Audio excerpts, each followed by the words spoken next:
नमस्कार, मैं हूं राजश्री शर्मा। दिन भर की खबरों में सबसे पहले नजर डालते हैं आज के मुख्य समाचारों पर। आपदा से निपटने की तैयारियों का रिहर्सल, जिले में 2 स्थानों पर मॉक ड्रिल, सभी विभागों ने दिखाई तत्परता, आमजन को जागरूक करने पर जोर। हरकतों से बाज आए पाकिस्तान, बोले डॉक्टर बत्रा। आतंकी ठिकानों पर ऑपरेशन सिंदूर के नाम से की गई एयर स्ट्राइक पर प्रतिक्रिया। महज औपचारिकता बनी जिला परिषद की साधारण सभा की बैठक। 7 में से 2 प्रधान, 29 में से 14 सदस्य व 5 में से 1 विधायक ही पहुंचे बैठक में। पार्क में अर्धनग्न हालत में मिली युवती का शव, दुष्कर्म के बाद हत्या की आशंका। एफएसएल टीम ने जुटाए साक्ष्य। और अब समाचार विस्तार से। ब्लैकआउट को लेकर जिले वासियों से जिला कलेक्टर कानाराम ने अपील की है। जिला कलेक्टर ने जिले वासियों को सहयोग करने तथा अफवाहों से बचने को कहा है। कानाराम ने कहा कि प्रशासन के लिए निर्देशों का पालन करें। नागरिक सुरक्षा को लेकर आज हनुमानगढ़ जिले में मॉक ड्रिल की जा रही है। उस कड़ी में आज शाम को एक एयर रेड का सायरन बजेगा। उस दौरान हमारे ज़िले में जितने भी लोकेशंस हैं उस पर अलग अलग जगह सायरन्स के माध्यम से कम्युनिकेट किया जाएगा। उस दौरान जिलेवासियों से अपेक्षा है कि वो सायरन बजने पे से आपको 15 मिनट के लिए अपने सभी जो आउटडोर लाइट्स है उसको बंद करना है। इमरजेंसी सर्विस हॉस्पिटल्स को छोड़ के बाकी जहाँ इंडोर लाइट्स है उसको बंद करना है। जहाँ इमरजेंसी सर्विस है वहाँ जो इंडोर लाइट्स है उनकी भी मास्किंग करनी, ताकि बाहर किसी तरह की जो है लाइट की विजिबिलिटी नहीं हो। राष्ट्रीय सुरक्षा को देखते हुए नागरिकों की सुरक्षा के लिए एक बहुत ही महत्वपूर्ण एक्सरसाइज है, चूँकि हमारे जिलेवासी बहुत ही जागरूक हैं। ऐसी स्थिति में आप सबसे मेरा विशेष निवेदन है कि इस मॉक ड्रिल में जो गाइडलाइन है उसकी पूर्ण पालन करते हुए ब्लैकआउट के दौरान 15 मिनट के लिए अपनी लाइट ऑफ करें और राष्ट्रीय सुरक्षा में अपना योगदान दें। जिले में आपदा प्रबंधन और नागरिक सुरक्षा के तहत बुधवार को 2 स्थानों पर ऑपरेशन अभ्यास मॉक ड्रिल का आयोजन किया गया। इसका उद्देश्य आपदा की स्थिति में विभिन्न विभागों के समन्वय, तत्परता और प्रतिक्रिया समय को परखना तथा आमजन में जागरूकता फैलाना था। इस मॉक ड्रिल को लेकर प्रशासनिक और सुरक्षा एजेंसियों द्वारा गंभीरता से कार्य किया गया और इसे पूरी वास्तविक परिस्थिति जैसा रूप दिया गया। दोपहर करीब 4 बजे हनुमानगढ़ जंक्शन रेलवे स्टेशन पर विस्फोटक सामग्री और आग लगने की सूचना मिलने के साथ ही आपात सायरन बजा। मौके पर तत्काल फायर ब्रिगेड, पुलिस, मेडिकल टीमें, होमगार्ड, सिविल डिफेंस और एसडीआरएफ की टीम सक्रिय हो गई। रेस्क्यू ऑपरेशन के दौरान आग पर काबू पाया गया। घायलों को प्राथमिक चिकित्सा दी गई और फिर एम्बुलेंस से जिला अस्पताल पहुंचाया गया। घटनास्थल पर पुलिस द्वारा इलाके को घेर लिया गया और आम लोगों को सुरक्षित स्थानों पर भेजा गया। रोडवेज द्वारा यात्रियों की वैकल्पिक व्यवस्था दी गई। मॉक ड्रिल में सभी विभागों ने अनुशासन और समन्वय के साथ भूमिका निभाई। इस मॉक ड्रिल ने साबित किया कि प्रशासन और सुरक्षा बल आपात स्थिति से निपटने के लिए पूरी तरह सजग है। मॉक ड्रिल के तहत घायल व्यक्तियों को जब जिला अस्पताल लाया गया तो जिला कलेक्टर कानाराम और पुलिस अधीक्षक अरशद अली ने वहां पहुंचकर इलाज की व्यवस्थाओं का जायजा लिया। उन्होंने burn unit, trauma centre, registration, दवा वितरण एवं इमरजेंसी रूम की व्यवस्था को जांचा। कलेक्टर ने चिकित्सा विभाग को निर्देश दिए कि किसी भी आपात स्थिति में संसाधनों की कमी न हो। जिला कलेक्टर कानाराम ने कहा कि मॉक ड्रिल का मुख्य उद्देश्य आपात स्थिति से निपटने के लिए विभागों के बीच समन्वय और प्रतिक्रिया समय की जांच करना था। विभागों ने अनुशासित और संगठित ढंग से कार्य किया, जो संतोषजनक रहा। भविष्य में भी ऐसी मॉक ड्रिल आयोजित की जाएगी ताकि किसी आपदा की स्थिति में हम तत्परता से कार्य कर सकें। नागरिक सुरक्षा को लेकर आज हनुमानगढ़ जिले में एक मॉक ड्रिल रखी गई, जिसमें 4 बजे 2 अलग अलग location, Hanumangarh junction railway station और नहर के अंदर रेलवे जीएसएस पे 2 घटनाओं को प्रदर्शित करते हुए रेस्क्यू और बचाव को लेकर सभी विभागों कोऑर्डिनेशन से कार्रवाई की गई।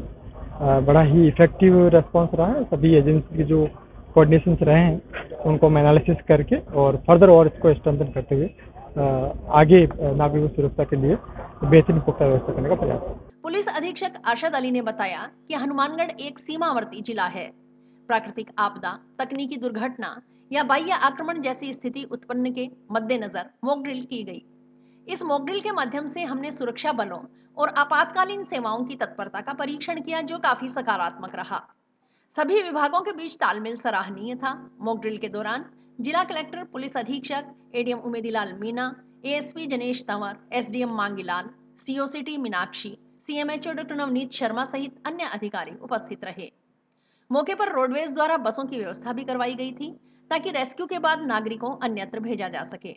अगर यहाँ कोई इमरजेंसी आती है या एयर स्ट्राइक की कोशिश होती है तो मैं सुरक्षा की दृष्टि से क्या क्या करना है इसकी तैयारी को आज हमने परखा है और संतोषप्रद रहा है। सभी विभागों का रेस्पॉन्स भी अच्छा से रहा है। SDRF है, गुवाहाटी है, सिविल डिफेंस है, हमारी CPT, सभी लोगों का रेस्पॉन्स बहुत अच्छा रहा है। मेडिकल हेल्थ का और इंजर्ड को पहुंचाने से लेकर के सारी चीजें संतोषप्रद बढ़ती हुई। दूसरा, नौहर में भी सेम ऐसे ही एयर स्ट्राइक की चल रही है। बेसिकली मकसद ये है कि जनता को अवेयर भी किया जाए और सारी सरकारी मशीनरी उसके सारे इक्विपमेंट सब संसाधन रेडी पोजीशन पर रहे। उसी के आज दोपहर में नौहर स्थित 132 kV ग्रिड सब स्टेशन पर धमाके और आगजनी की सूचना पर दूसरी मॉक ड्रिल की गई। बिजली घर में आग लगने की सूचना मिलते ही फायर ब्रिगेड, चिकित्सा विभाग, होमगार्ड, सिविल डिफेंस और पुलिस की टीमें पहुंची। बिजली आपूर्ति तत्काल बंद कर दी गई। आग को नियंत्रित किया गया और घायलों को सुरक्षित रेस्क्यू कर अस्पताल पहुंचाया गया। इस दौरान SDM Pankaj Garhwal, CO Ishwar Singh, BCMO doctor Pradeep Kadwasara सहित अन्य अधिकारी मौजूद रहे। उन्होंने पूरी प्रक्रिया की निगरानी की और टीमों के कार्य की सराहना की। पहलगाम आतंकी हमले का मुंह तोड़ जवाब देने के लिए भारतीय सेना की ओर से POK में मौजूद आतंकी ठिकानों पर ऑपरेशन सिंदूर के नाम से की गई एयर स्ट्राइक पर लोगों ने अपनी प्रतिक्रियाएं दी है। विश्व हिंदू परिषद के जिलाध्यक्ष डॉक्टर निशांत बत्रा ने कहा कि 22 अप्रैल को पहलगाम में हुए कायराना आतंकी हमले का बदला भारतीय सेना ने मंगलवार बुधवार रात्रि को ऑपरेशन सिंदूर चलाकर आतंकी ठिकानों पर एयर स्ट्राइक कर लिया है। वे इसके लिए भारतीय सेना को सलाम करते हैं। उन्होंने कहा कि भारतीय सेना ने इस हमले से संदेश दिया है कि अभी तो सिर्फ सिंदूर भरा है, अगर वे श्रृंगार करने पर आए तो पता नहीं पाकिस्तान के साथ क्या क्या होगा। इसलिए पाकिस्तान को साफ, स्पष्ट और कड़े शब्दों में संदेश है कि वह अपनी हरकतों से बाज आए, वरना इससे भी करारा जवाब दिया जाएगा। भारतीय सेना और भारतीय लोग एकजुट हैं और हर परिस्थिति का मुकाबला करने में सक्षम है। भारतीय सेना ने जो ऑपरेशन सिंदूर करके आतंकी ठिकानों पर प्रेसिजन एयर स्ट्राइक की है, उसके लिए मैं भारत की सेना को सलाम करता हूं। मैं सिर्फ ये मैसेज देना चाहता हूं कि अभी तो सिर्फ सिंदूर भरा है, अगर हम श्रृंगार करने पर आए तो देखें क्या क्या होगा पाकिस्तान के साथ में। तो पाकिस्तान को ये साफ और स्पष्ट और कड़े शब्दों में मैसेज है कि वो अपनी हरकतों से बाज आए, वरना इससे भी करारा जवाब दिया जाएगा। भारतीय सेना और भारतीय लोग एकजुट हैं और हर परिस्थिति का मुकाबला करने में सक्षम है। वहीं बजरंग दल के जिला सह संयोजक सुनील चाहर ने कहा कि पहलगाम में धर्म पूछ पूछ कर हमारी माताओं बहनों के सिंदूर मिटाए गए। उसी सिंदूर ऑपरेशन के जरिए भारतीय सेना ने आतंकवादियों को उनके घर में घुसकर मारा है। भारतीय सेना को इससे भी बड़ा इंतकाम लेना चाहिए ताकि पाकिस्तान सपने में भी ऐसा सोचने से पहले 100 बार सोचे और कभी भी कोई आतंकवादी इस तरह की घटना न करे। विश्व में कहीं भी आतंकवादी घटना हो तो भारत का स्मरण हो कि अगर किसी को बदला लेना है तो भारत के तरीके से ले। भारत को इससे भी बड़ा संदेश देना चाहिए। पहलगाम में जो धर्म पूछ पूछ कर हमारी माताओं बहनों के सिंदूर मिटाए गए थे, उन पर सिंदूर पर जो हमला हुआ था, उसी सिंदूर ऑपरेशन से जो भारतीय सेना ने ऑपरेशन किया, उन माताओं को जो कहा गया था कि मोदी को जाकर कह देना, नापाक पाकिस्तान के नापाक आतंकवादियों को कहना चाहता हूं कि घर में घुसकर मारा है और कब्र तुम्हारी खोदी है। दिल्ली की गद्दी पर बैठा रहा मोदी है। मैं तो चाहता हूं कि इससे भी बड़ा इंतकाम लेना चाहिए ताकि पाकिस्तान सपने में भी ऐसा सोचने से 100 बार सोचे और कभी भी कोई भी आतंकवादी ऐसी घटनाएं ना करे और पूरे विश्व में जहां भी कोई आतंकवादी घटना हो भारत का स्मरण करे। विश्व हिंदू परिषद के जिला मंत्री कृष्ण गेदर ने कहा कि आज भारत की गूंज पूरे विश्व में सुनाई दे रही है। 22 अप्रैल को जिहादी मानसिकता के लोगों की ओर से पहलगाम में 26 हिंदुओं की निर्मम हत्या कर दी गई थी। उस घटना का भारत सरकार और भारतीय सेना ने कड़ा मुंह तोड़ जवाब पाकिस्तान को दिया है। उम्मीद है कि यहाँ तक ही यह सीमित नहीं रहेगा। उम्मीद व आशा है कि पाक अनाधिकृत कश्मीर को अपने कब्जे में लेने का काम भी भारत की सेना करेगी। रात्रि को पूरे भारत नहीं विश्व भर के अंदर भारतीय सेना की गूंज पूरे विश्व में सुनाई दे रही है। 22 अप्रैल को जो जिहादी मानसिकता के लोगों ने पहलगांव के अंदर निर्मम हत्या 26 हिंदुओं की थी, उस पर भारत सरकार और भारत की सेना ने कड़ा मुंह तोड़ जवाब दिया है। और यह आशा भी है कि यहाँ तक ये सीमित नहीं रहेगा और पीओके जैसी जो हमारी भारत की पावन भूमि है उसको भी वापस लेने का काम भारत की सेना करेगी। ऐसी भारत की सेना से हमें उम्मीद भी है, आशा भी है और पूरा देश जो है वो भारत की सेना पर गर्व करे। जिला परिषद की साधारण सभा की बैठक बुधवार को जंक्शन के सिविल लाइन स्थित न्यू वेलफेयर सोसाइटी भवन में हुई। जिला प्रमुख कविता मेघवाल की अध्यक्षता में हुई बैठक को लेकर जनप्रतिनिधियों ने रुचि नहीं दिखाई। इसके चलते बैठक मात्र औपचारिकता बनकर रह गई। अधिकतर जनप्रतिनिधियों की अनुपस्थिति के चलते कुर्सियां खाली पड़ी रही। विभिन्न विभागों से आए हुए अधिकारियों की ओर से ही कुर्सियों को भरा गया।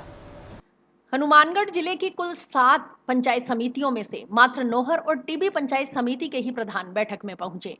हनुमानगढ़, भादरा, संगरिया, पीलीबंगा और रावतसर के प्रधान बैठक से अनुपस्थित रहे। इसके अलावा कुल 29 सदस्यों में से जिला प्रमुख सहित 14 सदस्य बैठक में आए। बैठक में सिर्फ पीलीबंगा के विधायक विनोद गोठवाल शामिल हुए, जबकि हनुमानगढ़, संगरिया, भादरा व नोहर विधायक बैठक में नहीं पहुंचे। बैठक में श्री गंगानगर सांसद पहुंचे, जबकि चूरू सांसद अनुपस्थित रहे। जिला परिषद की बैठक में पहली बार पहुंचे श्री गंगानगर सांसद कुलदीप इंदौरा का जिला प्रमुख ने स्वागत किया। इस बैठक को वर्तमान पंचायत राज कार्यकाल की अंतिम बैठक के रूप में देखा जा रहा है।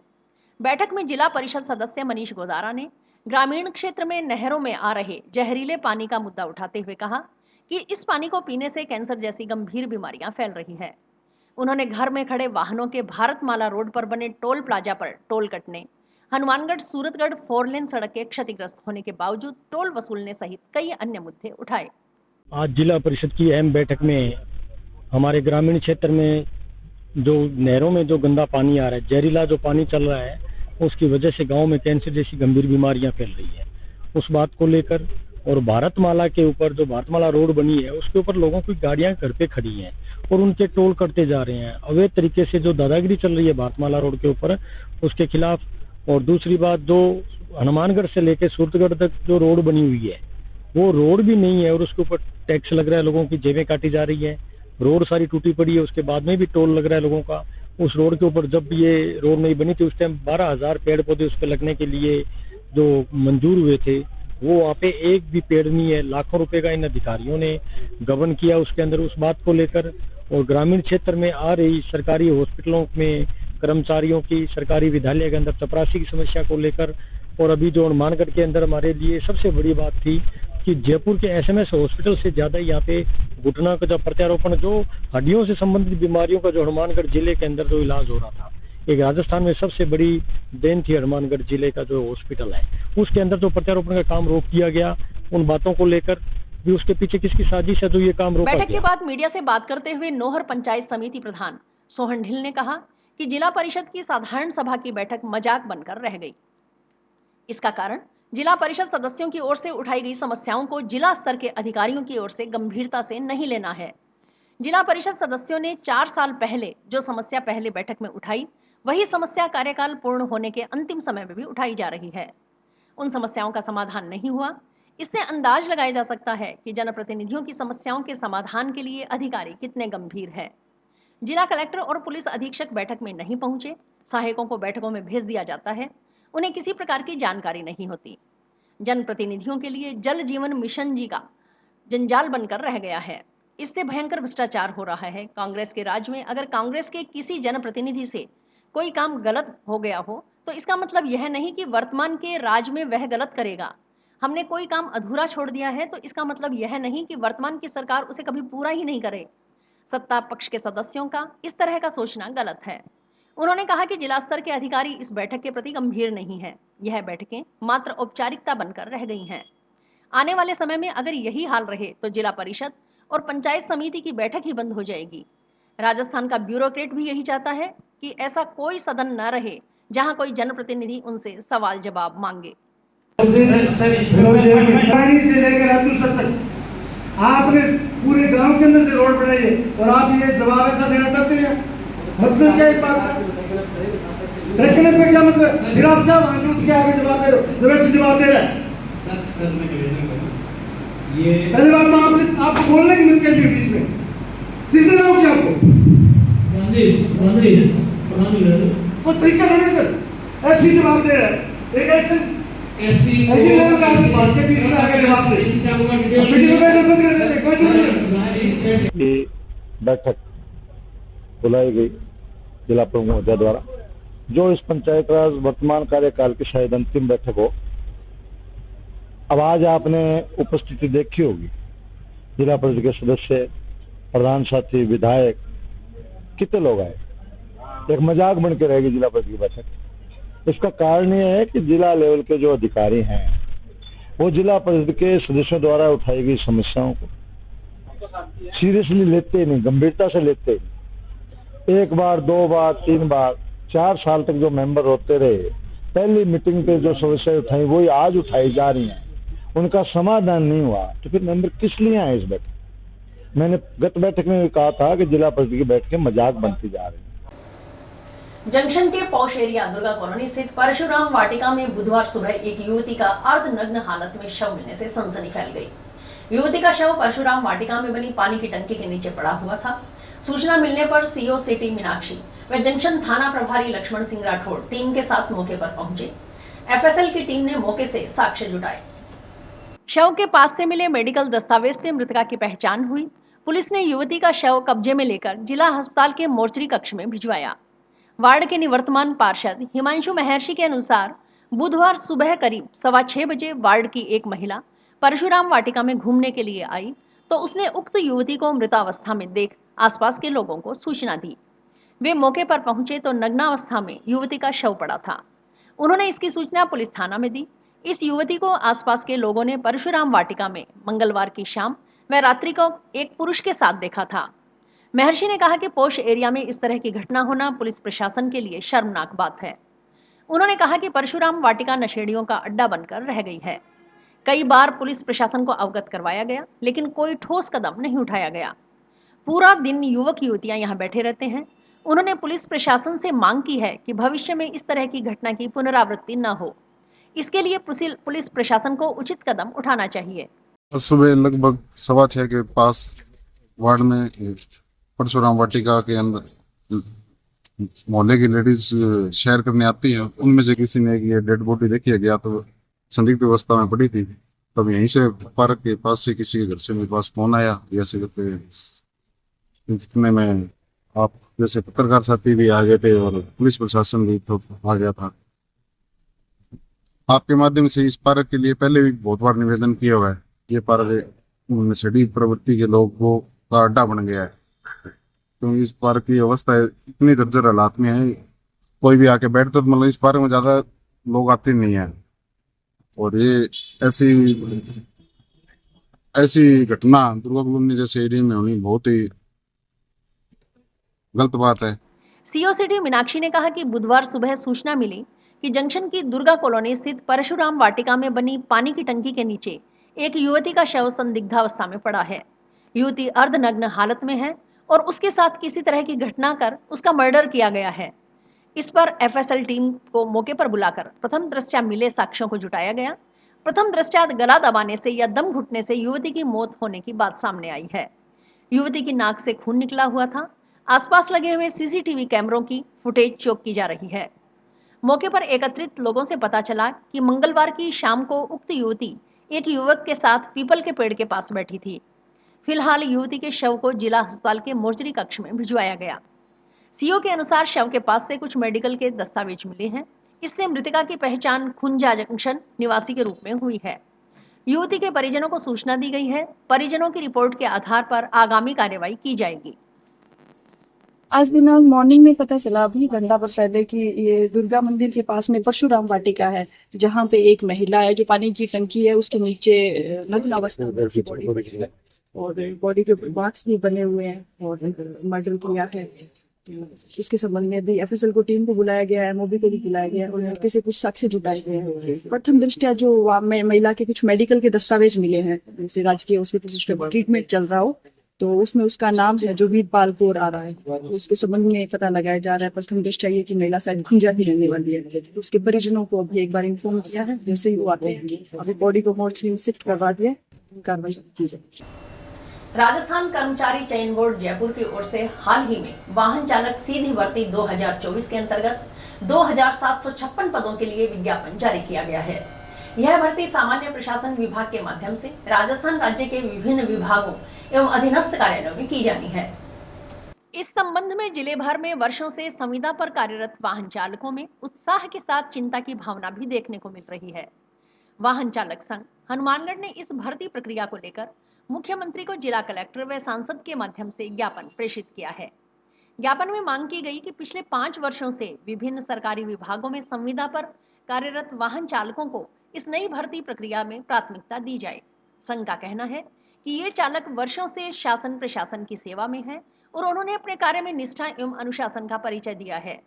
संविदा पर कार्य करने के बावजूद उन्होंने हर चुनौतीपूर्ण परिस्थिति में अपने कर्तव्यों का पालन किया है, चाहे वह चुनावी ड्यूटी हो या आपदा प्रबंधन की स्थिति। उन्होंने हर समय शासन के साथ कंधे से कंधा मिलाकर कार्य किया है। ऐसे में यह आवश्यक है कि सरकार उनके अनुभव और सेवा भाव को देखते हुए भर्ती में उन्हें वरीयता दे। ज्ञापन में उल्लेख किया गया है कि राजस्थान मोटर गैराज अधीनस्थ सेवा के नियम 1979 के तहत यदि सरकार चाहे तो कार्यरत संविदा कर्मियों को प्राथमिकता देने का प्रावधान किया जा सकता है। संघ ने ज्ञापन के माध्यम से मुख्यमंत्री से मांग की है कि वे इस विषय पर मानवीय दृष्टिकोण अपनाते हुए संविदा वाहन चालकों के भविष्य को सुरक्षित करे। यदि सरकार संविदा चालकों को इस भर्ती में उचित प्राथमिकता देती है तो यह न केवल उनके वर्षों के समर्पण को मान्यता देने जैसा होगा, बल्कि अन्य अस्थायी कर्मियों के लिए भी एक सकारात्मक संदेश जाएगा। सर, हम वाहन चालक हैं, यूनियन के प्रधान बोल रहा हूँ मैं। सभी वाहन चालकों की जो समस्या है उसको लेके आज हम सांसद साहब को ये ज्ञापन देने वाले हैं, जिसके अंदर हम सांसद साहब को ये बताना चाहते हैं कि जो अभी फिलहाल में जो स्टेट मोटर गैराज के थ्रू जो भर्ती निकाली गई है उसके अंदर जो पहले से कार्यरत जो संविदा कर्मी है पहले उनको मौका मिलना चाहिए, उसके बाद में जो हो वो अलग हो। और साथ में जो अभी वर्तमान में जो इनको जो वेतन मजदूरी मिल रही है वो बहुत ही कम है, जो 285 रुपए से न्यूनतम है। गांव करनीसर सहजीपुरा के ग्रामीण 12 घंटे चल रहे कृषि कनेक्शन बंद करवाने की मांग लेकर बुधवार को जोधपुर विद्युत वितरण निगम लिमिटेड के अधीक्षण अभियंता के पास पहुंचे। ग्रामीणों ने अधीक्षण अभियंता को ज्ञापन सौंपकर उचित कार्यवाही की मांग की।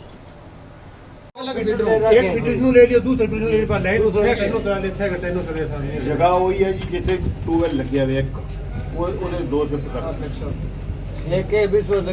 एमडी साहब, हमारी बात हुई है जी, एमडी साहब का ऐसा कोई नियम नहीं है, जो नजदीक डीपी है वहाँ से कनेक्शन दिया जाए। 1200-1500 मीटर दूर लगा के। ग्रामीणों ने बताया कि करनीसर सहजीपुरा जीएसएस पर 1 दर्जन से अधिक कृषि कनेक्शन ऐसे हैं जो 12 घंटे चल रहे हैं। एक ही ट्यूबवेल पर 2 अलग अलग विद्युत फीडर से कृषि कनेक्शन है। 6 घंटे एक फीडर से व 6 घंटे दूसरे फीडर से बिजली सप्लाई हो रही है। यह भूजल स्तर के लिए भी और विद्युत लाइनमैन के लिए भी सही नहीं। ग्रामीणों ने बताया कि एक फीडर का शट डाउन लेने पर दूसरे फीडर से हवाई करंट आता है, क्योंकि दोनों फीडर की लाइन एक दूसरे के ऊपर से होकर गुजर रही है। इससे विद्युत लाइनमैन की जान को खतरा है। ग्रामीणों ने बताया कि इन सभी कनेक्शन पर पहले से कनेक्शन थे, फिर सुपर स्पेशल कनेक्शन के नाम पर जहां पहले से डीपी है वहां से कनेक्शन न देकर 1500 मीटर दूर से दूसरे फीडर से नया कनेक्शन बिजली बोर्ड की ओर से दिया जा रहा है, ताकि एक ही कृषि कनेक्शन 12 घंटे चल सके। इसमें एक कृषि कनेक्शन ऐसा है जिसकी लाइन शमशान घाट के अंदर से होकर निकाली गई है। पूर्व में भी 11,000 केवी लाइन यहाँ थी जो विधायक कोटे से हटाई गई थी। वहां पर बिजली बोर्ड की ओर से फिर से लाइन खड़ी कर दी गई है। ग्रामीणों ने मांग की है कि इन सभी कृषि कनेक्शन को एक ही फीडर से किया जाए, ताकि भूजल स्तर को बचाया जा सके और विद्युत लाइनमैन की जान को खतरा न रहे।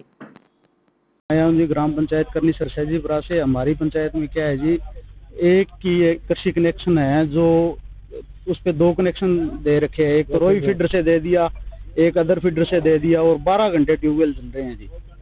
एक नहीं है, 1 दर्जन से करीब ज्यादा कनेक्शन ऐसे है जो 12 घंटे ट्यूबवेल चल रहे हैं। आज एससी साहब को हमने ज्ञापन दिया है भी इन सबको एक फीडर पे किया जाए, जिससे भूजल स्तर भी बचा रहे। जमीन का पानी है जो दिनों दिन नीचे जा रहा है और लाइनमैन की जान को खतरा है। अब एक लाइन का शट डाउन लेते हैं तो दूसरी लाइन से हवाई करंट उस लाइन के अंदर आता है। अरोड़वंश समाज एवं पाहुजा परिवार की ओर से बुधवार को भामाशाह चाचा चरणदास पाहुजा की चतुर्थ पुण्यतिथि पर रक्तदान शिविर का आयोजन किया गया। यह शिविर टाउन के राजकीय जिला चिकित्सालय स्थित ब्लड बैंक में आयोजित हुआ। शिविर की शुरुआत चाचा चरणदास पाहुजा के चित्र पर माल्यार्पण कर उन्हें श्रद्धांजलि देने के साथ हुई। अरोड़वंश सभा टाउन के अध्यक्ष राम लुभाया तिन्ना ने कहा कि चाचान चरणदास पाहुजा ने अपना संपूर्ण जीवन समाज सेवा के लिए समर्पित कर दिया। वे हमेशा समाज के लिए अग्रणी रहे। उनकी पुण्यतिथि पर रक्तदान शिविर का आयोजन कर पाहुजा परिवार ने दिवंगत आत्मा को सच्ची श्रद्धांजलि दी है। अरोड़वंश सभा सचिव सतीश छाबड़ा व अनिल धुड़िया ने कहा कि पुण्यतिथि पर रक्तदान शिविर का आयोजन पुण्य का कार्य है। चाचा चरणदास पाहुजा हर समय समाज सेवा में अग्रणी रहते थे। पाहुजा परिवार भी उनके दिखाए मार्ग पर चलकर समाज सेवा कर रहा है। अन्य लोगों को भी इनसे प्रेरणा लेनी चाहिए। वहीं पाहुजा परिवार के सदस्यों ने भविष्य में भी इसी तरह समाज सेवा के कार्य करते रहने के लिए आश्वस्त किया। रक्तदाताओं को प्रशस्ति पत्र प्रदान किए गए। आज अपने दादाजी की पुण्यतिथि पर blood donation camp government hospital में आयोजित किया है। सभी समाज ने और सभी परिवार वालों ने इसमें मेरा संपूर्ण सहयोग दिया है। मैं सभी का तहे दिल से धन्यवाद करता हूं। हमारे दादाजी श्री आदरणीय स्वर्गीय चरणदास जी पाहुजा समाज सेविक थे और आज उन्हीं के कार्यों पर चलते हुए ये परिवार हमेशा समाज सेवा में आगे रहेगा। आज चाचा चरणदास जी जो कि हनुमानगढ़ अरोड़वंश के प्रधान रहे हैं, कई बार उनकी पुण्य स्मृति में ये पाहुजा परिवार द्वारा आज ब्लड कैंप लगाया जा रहा है। ये बहुत ही पुण्य का काम है। चाचा चरणदास जी पूरी समाज में सेवा में आगे रहते थे। हमारी अरोड़वंश सभा के वयोवृद्ध और विषम पिता में रहे श्री चरणदास जी पाहुजा की आज चतुर्थ पुण्यतिथि पर उनके परिवार के द्वारा ब्लड बैंक के द्वारा ब्लड करके डोनेट किया जा रहा है और इससे पूर्व भी समय समय पर इनके ब्लड बैंक लगाए जाते हैं। इन्होंने अपना पूरा जीवन समाज सेवा के लिए समर्पित किया है। चाचा चरणदास जी पाहुजा ये समाज के हमेशा ही हित में आगे रहते थे और परिवार ने भी यही मुहिम चलाई। मैं सभी से ये निवेदन करूंगा कि इस तरह के कार्यक्रम समाज द्वारा बढ़ चढ़ के किए जाए ताकि रक्तदान में सहयोग मिले। समाचार अभी और भी है, देखते रहिए स्काई चैनल। नमस्कार दोस्तों, मैं डॉक्टर निधि डोमेवाले फोकस नागपाल आई हॉस्पिटल से, जो 40 साल से आंखों की बहुत अच्छी सर्विस दे रहा है। आपको ये बताते हुए मुझे खुशी हो रही है कि अब चश्मा निकालने का ऑपरेशन जो लेजर द्वारा किया जाता है, जिसे लेसिक कहते हैं, वो यहाँ पे शुरू हो चुका है। लेसिक यानी लेजर द्वारा आपके आँख का चश्मे का नंबर हटाया जाता है। ये चश्मे का नंबर हटाने के लिए लेज़र किरणों का प्रयोग किया जाता है। हमारे यहाँ हनुमानगढ़ में आधुनिक तकनीक की मशीनें हैं जो FDA अप्रूव्ड है, जो आपकी आंखों के लिए बहुत सुरक्षित है। बिना नुकसान के आपका चश्मे का नंबर हट जाएगा। लेसिक ऑपरेशन से मरीज़ को घबराने की कोई ज़रूरत नहीं है, क्योंकि इस ऑपरेशन में आपको आँख में कोई टीका लगवाने की ज़रूरत नहीं है। हम आँख को एक ड्रॉप यानी एक दवाई के द्वारा सून करेंगे, उसके बाद आपका ऑपरेशन होगा जो कि 10 से 15 मिनट में हो जाएगा। चलो आए लेसिक ऑपरेशन के द्वारा अपनी नई ज़िंदगी की शुरुआत करें और चश्मा से मुक्त हो जाए। पहलगांव आतंकी हमले का मुंह तोड़ जवाब देते हुए भारत ने पाकिस्तान पर एयर स्ट्राइक की। ऑपरेशन सिंदूर नाम के इस ऑपरेशन की खुशी में ईगल फाउंडेशन के कार्यकर्ताओं ने बुधवार को पटाखे फोड़कर व मिठाई बांटकर खुशी मनाई। ईगल फाउंडेशन के अध्यक्ष प्रशांत सोनी ने कहा कि भारत ने आतंकवाद के खिलाफ अपनी अटल नीति को और मजबूत करते हुए ऑपरेशन सिंदूर के तहत पाकिस्तान में आतंकी ठिकानों पर सैन्य कार्रवाई कर आतंकी ठिकानों को ध्वस्त किया। यह दिन हम सब के लिए बहुत गर्व का दिन है। जिंदाबाद हिंदुस्तान, जिंदाबाद पाकिस्तान, मुर्दाबाद पाकिस्तान, मुर्दाबाद हिंदुस्तान, जिंदाबाद पाकिस्तान, मुर्दाबाद। जैसा कि सारे देश में आज पता चल चुका है कि भारतीय सेना ने रात को पाकिस्तान के अंदर लगभग 100 किलोमीटर के अंदर घुस के आतंकियों के लगभग 9 ठिकानों को ध्वस्त कर दिया है। यह हम सब के लिए बहुत ही गर्व का दिन है कि आज हमारी सेना ने जो पहलगाम में घटना हुई थी उसका मुंह तोड़ जवाब दिया है, ईंट का जवाब पत्थर से दिया है। आज हम इसके लिए भारतीय सेना के कर्जदार हैं। पड़ोसी देश पाकिस्तान से लगातार बढ़ रहे तनाव को देखते हुए प्रशासन द्वारा युद्धकालीन मॉक ड्रिल के अंतर्गत ब्लैकआउट अभ्यास के लिए शहर के विभिन्न संस्थाओं की मीटिंग लेकर उनको इस संबंध में विस्तृत जानकारी दी गई।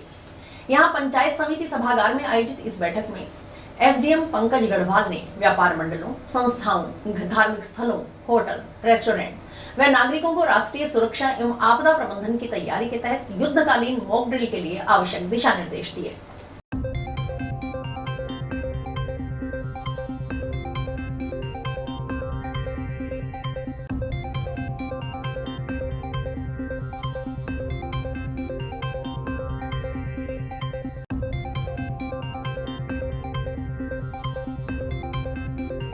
आ गया जहाँ पे जो कोई कैजुअलिटी आए या और कोई ऑपरेशन है तो आपको ट्रीटमेंट हो।